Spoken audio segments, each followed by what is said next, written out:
مسئلہ اب بیان کر رہا ہوں ایمان ابی طالب کی نفی. ہمیں خوشی نہیں ان کے ایمان نہ لانے پر، ہم کروڑوں بار خوش ہوتے کاش کہ سرکار کے کہنے پہ کلمہ پڑ جاتے. اور یہ ہم دکھا کے حوالہ یہ نہیں کہ ہم کوئی فتح کر رہے ہیں، دیکھو ہم نے یہ دکھا دیا، یہ نہیں.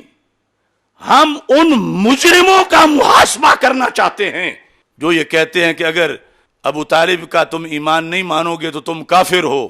کوئی مان لے، ہم اس کے پیچھے کون سے ڈنڈا لے کے چڑھے ہوئے ہیں، لیکن اس ایمان کو مان کر آگے اسلام پر حملہ کرے، قرآن پر حملہ کرے، حدیث پر حملہ کرے. اب ہم مقابلے میں کھڑے ہوں گے کہ تو اپنے تک نہیں رہا، تو سارے اسلام پہ حملہ ور ہو گیا. یہ ہے وہ انور شاہ کا جرم کہ اس نے کہا کہ جو علی کے باپ کو کافر کہتا وہ سارے کافر ہیں.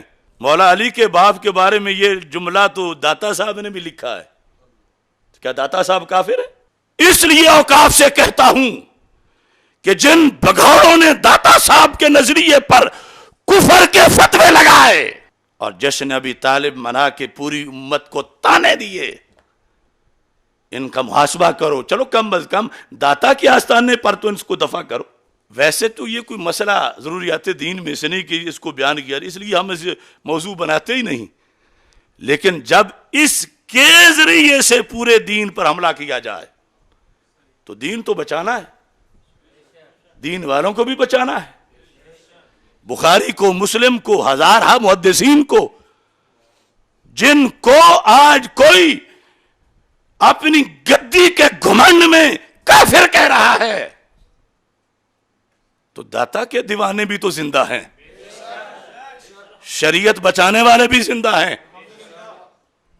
اب یہ کشف المحجوب شریف، اس کے اندر 293 صفحہ پر داتا صاحب نے لکھا. اب یہ مجبوراً بیان کرنا پڑ رہا ہے کہ جب یہ کہا جا رہا ہے کہ جو ان کا ایمان نہیں مانتے وہ کافر ہیں، چلو ہمیں کہو یہ بڑے کہاں جائیں گے. اور اب میں بیان کروں گا تو کوئی کہے گا یہ کوئی موسم تھا یہ مسئلہ بیان کرنے کا. اب یہ موقع کیا تھا مسئلہ بیان کرنے کا؟ میں کہتا ہوں حق کا ہر وقت موسم ہوتا ہے. اور ہم سے الجھنے والوں جیو گے کیسے؟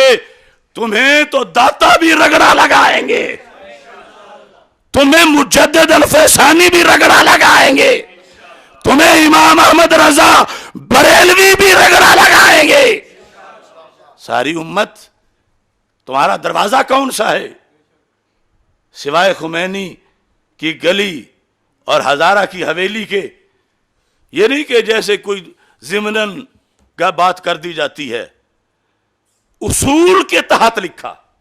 جب کسی بات سے، مثلا حدیث کی بات ہو رہی ہے، کسی حدیث سے فقہا استدلال کر لیں، مسئلہ اس سے اخذ کر لیں، تو اب قانون ہے کہ اب یہ بات سے نہ چھیڑو کہ یہ حدیث کیسی ہے ویسی ہے.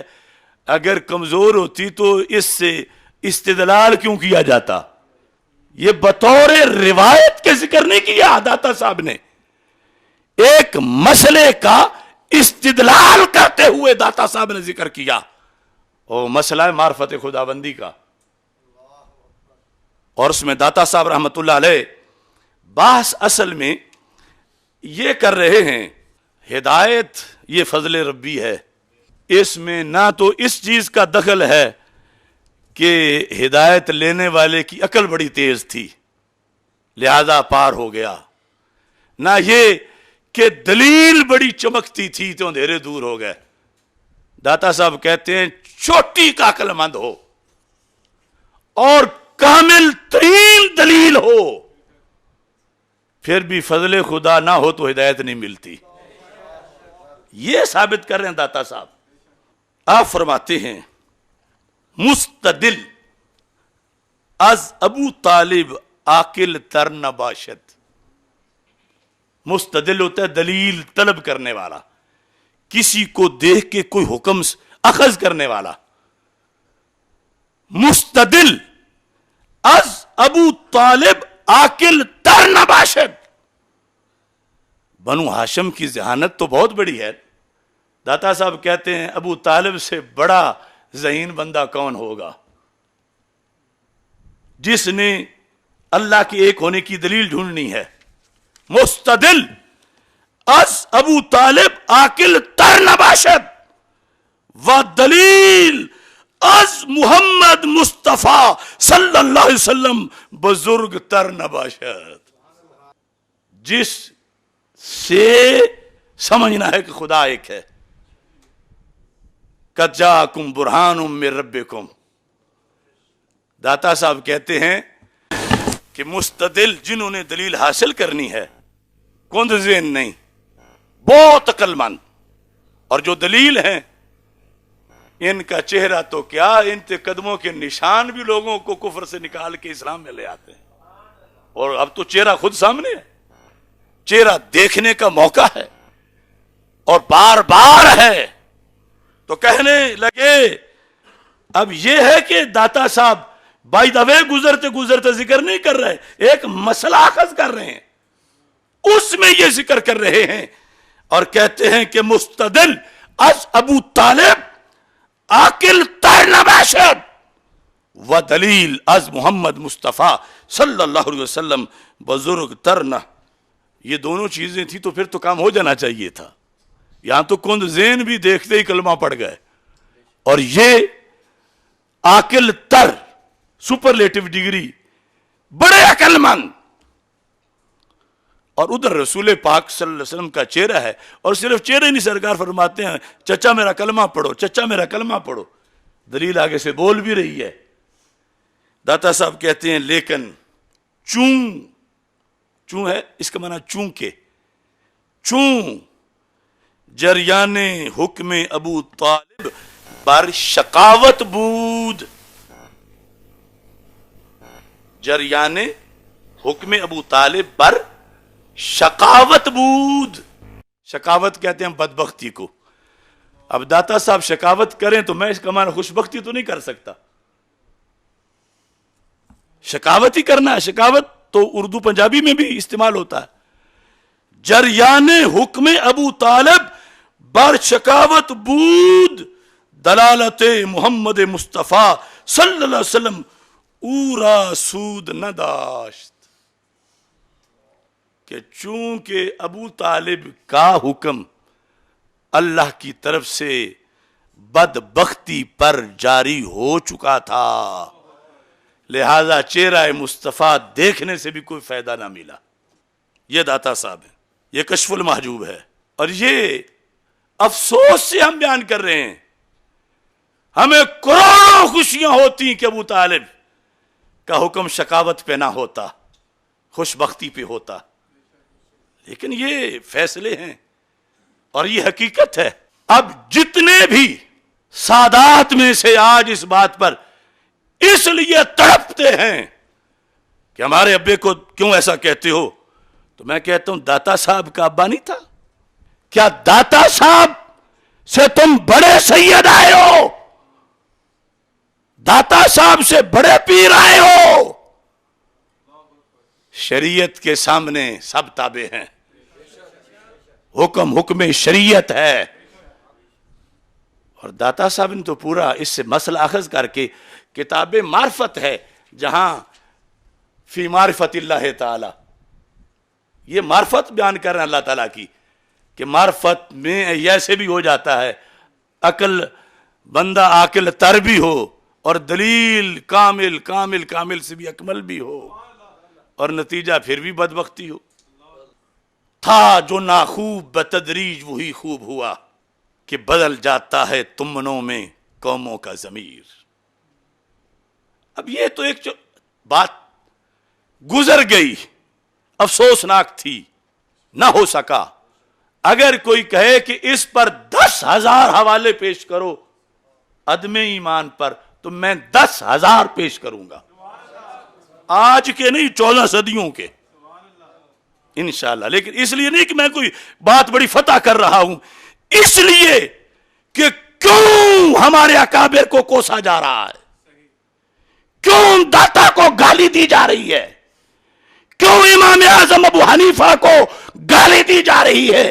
کیوں امام بخاری، مسلم، ابن ماجہ، رازی، طحاوی، بصیری، اسقلانی، ان سب کو کیوں آج کے لنڈے کافر کہہ رہے ہیں اس مسئلے کی آڑ میں؟ یہ ہے جس لیے میں کہہ رہا ہوں اگر ضرورت ہو کسی کو تو پیش کریں گے. اور بطور خاص چونکہ داتا صاحب کا عرس ہے تو میں اوقاف کو کہتا ہوں میرا فتویٰ نہیں، بریلی شریف کا نہیں، سرہند شریف کا نہیں، یہ تو لاہور شریف کا داتا صاحب کا اپنا فتویٰ ہے اور داتا کا دربار ہے. پوچھو ان پیروں سے، ان کی گدیاں داتا کی ایڑی کے نیچے ہے. ان کے سامنے رکھو کشف المحجوب اور ان سے ترجمہ کرواؤ، اور نہیں کر سکتے تو ترجمے والی پڑھا دو. مثلا یہ سید صاحب کا ترجمہ میں پڑھ دیتا ہوں تاکہ اس میں بھی نہ ہو پتہ نہیں یہ جلالی جو ہے یہ سیدوں کی اولاد نہیں تھا، گندر تھا، کوئی ڈنڈی مار گیا ہے. یہ سید ابو الحسنات محمد احمد قادری حزب اللہ والے، یہ کشف المحجوب، اور یہ ان کا ترجمہ صفحہ نمبر 448. کہتے ہیں دلائل لانے والوں میں ابو طالب سے زیادہ کوئی عقل مند نہ تھا. ترجمے میں تھوڑا سا لغوی طور پر کچھ ہے لیکن بات تو سمجھ آ رہی ہے. اور حقانیت کی دلیل حضور صلی اللہ علیہ وسلم سے بزرگ تر کچھ نہیں ہو سکتی تھی، مگر جب کہ جریان حکم شقاوت ابو طالب پر ہو چکا تھا، حکم شقاوت ہو چکا تھا، لا محالہ حضور صلی اللہ علیہ وسلم کی ذات اقدس بھی اسے فائدہ نہ پہنچا سکی. اب بتاؤ ہمارا قصور اس میں کیا ہے؟ یہ وہی حزب الاناف ہے جہاں آج انہی کی نااہل اولادیں. محمود رضوی صاحب تو بخاری میں عدم ایمان لکھ گئے، اور آج کے ان پڑھ اور جاہل روافض کے ریزہ خار وہ حزب الاناف میں بیٹھ کے جشن ایمان ابی طالب منا رہے ہیں. اپنے باپ کی دیکھیں، دادے کی دیکھیں، پردادے کی دیکھیں. اور یہ دیدار علی شاہ صاحب کا فتویٰ بھی رکھا ہوا ہے، سید دیدار علی شاہ. غنیمت ہے یہ سید. اب تو جو ان کو ڈھا لگی ہوئی پنجابی میں جب دریا کی لگتی ہے، یہ ہے دیدار علی شاہ. اگر محمود رضوی صاحب کی نہیں مانتے تو ان کے ابا جی کی تو مانو، ان کی نہیں مانتے تو اپنے دادے کی تو مان لو. اور پھر یہ ہے کہ کہتے ہیں یہ جی ان کی توہین کرتے ہیں. ہم توہین کے قائل نہیں ہیں. ابو طالب کا حکم بیان کریں گے، توہین نہیں کریں گے. حکم. اب کوئی کہے یہ اچھا ہے کہ کافر بھی کہہ رہے ہو اور کہتے ہو توہین نہیں کریں گے، تو سید دیدار علی شاہ سے پوچھو. فتاوی دیداریہ، یہ ہوتے تھے سید فتاوی لکھنے والے. اب کوئی کسی چیز کا شکاری، کوئی کسی چیز کا شکاری. فتاوی دیداریہ، اس میں لکھا ہے 654 صفحے پر. پوچھا گیا جو کافر ہو اس کے کافر کے کفر کو بیان کرنے سے اس کی توہین ہوتی ہے. انہوں نے لکھا کفر کو کفر کہنا حکم شریعت بیان کرنا ہے، ہرگز گالی نہیں ہے. ہرگز گالی، ہرگز گالی، ہرگز گالی. ہم ادب والے ہیں. آج کا وہ گھڑا ہوا ادب جو خمینی کے سانچوں میں ڈالا گیا ہے وہ زندگیت ہے، وہ شریعت سے بغاوت ہے. ادب والے ہم ہیں. اہل بیت اطہار رضی اللہ تعالی عنہم کا ادب ہماری گھٹی میں ہے، خمیر میں ہے. لیکن اسلام پر حملہ ہو اور اسے آل کا ادب قرار دے کے کوئی اسے بڑھانا چاہے، ہم جانے وار کے بھی اس کا رستہ روکیں گے اور اسلام کی حفاظت کریں گے انشاءاللہ.